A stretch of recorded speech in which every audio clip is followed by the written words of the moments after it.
የተከበራችሁ የዚህ ቪዲዮ ተመልካቾችና የቻናላችን ቤተሰቦች ሰላምና ጤና እንመኝላችኋለን። እንደተለመደው ስለ ቤት አዲስና ጠቃሚ መረጃዎችን ይዘንላችሁ መጥተናል።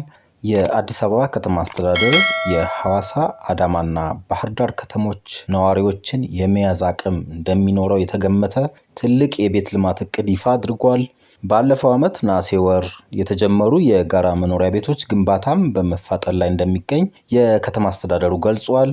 በዚህ አጭር ቪዲዮ አዲሱ የ600,000 ቤት ግንባታ እቅድና በ2017 ዓ.ም በ18 ሳይቶች ግንባታቸው ተጀምሮ የስትራክቸርና የውስጥና የውጭ የፊኒሺንግ ስራዎቻቸው በመሰራት ላይ ስለሚገኙት የጋራ መኖሪያ ቤቶች መረጃዎችን እናጋራችኋለን። በቅድሚያ በአዲስ አበባ ከተማ ለመገንባት ስለታቀደው ስለ 600,000 ቤቶች አዳዲስ መረጃዎችን እንንገራችሁ። በመዲናይቱ ግዙፍ የኮንዶሚኒየም ቤት ግንባታ እንደሚጀመር የአዲስ አበባ ከተማ ከንቲባ አዳነች አቤቤ ተናግረዋል። ቤቶቹን ለመገንባት የታቀደው በሚቀጥሉት 5 ዓመታት ነው። ከተማ አስተዳደሩ ለመገንባት ያቀደው የቤቶች ብዛት በአንድ ቤት በትንሹ 3 ሰው ይኖራል ብለን ብንወስድ በዚህ የቤት ልማት ፕሮጀክት 1.8 ሚሊዮን ሰዎች የመኖሪያ ቤት ችግር ይቀረፋል ተብሎ ይታሰባል። ከሚፈጥረው የስራ ዕድል አንጻር ካየነው ደግሞ በጣም በርካታ ወጣቶች ተጠቃሚ እንደሚሆኑ ይገመታል። የኮንስትራክሽን ዘርፉም በከፍተኛ ሁኔታ እንደሚያነቃቃ ይጠበቃል። ቤቶቹ የሚገነቡት በመንግስት ቀጥተኛ በጀት፣ በመንግስትና በግሉ ዘርፍ አጋርነት፣ በበጎ ፈቃደኞችና በማህበር ቤት አማራጮች በ4 የቤት ልማት ማዕቀፎች ነው። ይህ በእንዲህ እንዳለ በአገር አቀፍ ደረጃ 1.5 ሚሊዮን ቤቶች ለመገንባት ታቅደዋል። ከዚህ የቤት ልማት ፕሮጀክት ጋር ተያያዥነት ያላቸው ሌሎች ፕሮጀክቶች ግንባታም ይጀምራል ተብሎ ይጠበቃል። እነዚህም አዳዲስ የብረታ ብረት፣ የሲሚንቶና የመስታወት ፋብሪካዎች ግንባታ በማከናወን የቤት ልማት እቅዱን ለማፋጠን እየተሰራ መሆኑ ተገልጿል። የቤት አቅርቦቱን ፋይናንስ የሚያደርግ የቤት መግዣ ብድር ወይም የሞርጌጅ ባንክ ለማቋቋም ዝግጅት እየተደረገ ነው።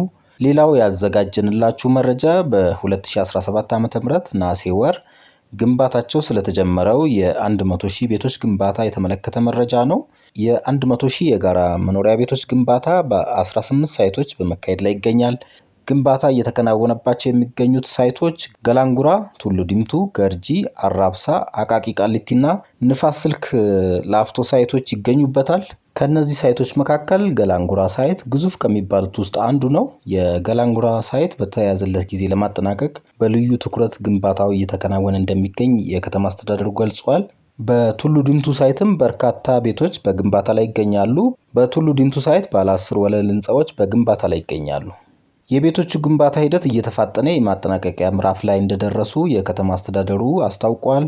በግንባታ ላይ ከሚገኙት ቤቶች ውስጥ የፊኒሺንግ ስራ ላይ የደረሱ ያሉ ሲሆን ሌሎች ደግሞ የስትራክቸር ስራ እየተሰራ ነው። የቤቶቹ ግንባታ እንዲፋጠን ምሽትን ጨምሮ ግንባታ በመከናወን ላይ እንደሚገኝና አዳዲስ የግንባታ ቴክኖሎጂዎች ጥቅም ላይ እየዋሉ እንደሆነ ተገልጿል። ባለፈው ዓመት በአዲስ አበባ ከተማ የተጀመሩት 100,000 ቤቶች በ4 የቤት ልማት ማዕቀፎች የሚገነቡ ናቸው። እነዚህ የቤት ልማት ማዕቀፎች በመንግስት ቀጥተኛ በጀት፣ በመንግስትና በግሉ ሴክተር አጋርነት፣ በበጎ ፈቃደኞችና ዜጎች በማህበር በመደራጀት የሚገነቡ ናቸው። ክቡራትና ክቡራን የቻናላችን ተከታታዮች ጥያቄና አስተያየት ካላችሁ በአስተያየት መስጫው ላይ ጻፉልን። ተገቢ ለሆኑ ጥያቄዎችና አስተያየቶች ምላሽና ማብራሪያ እንሰጣለን። ሰብስክራይብ ያላደረጋችሁ ሰብስክራይብ ብታደርጉ ስለ ቤት ተጨማሪ መረጃዎችን ታገኛላችሁ። መረጃው ለሌሎች እንዲደርስ ላይክ እና ሼር እንድታደርጉ በአክብሮት እንጋብዛለን። መልካም ጊዜ ይሁንላችሁ።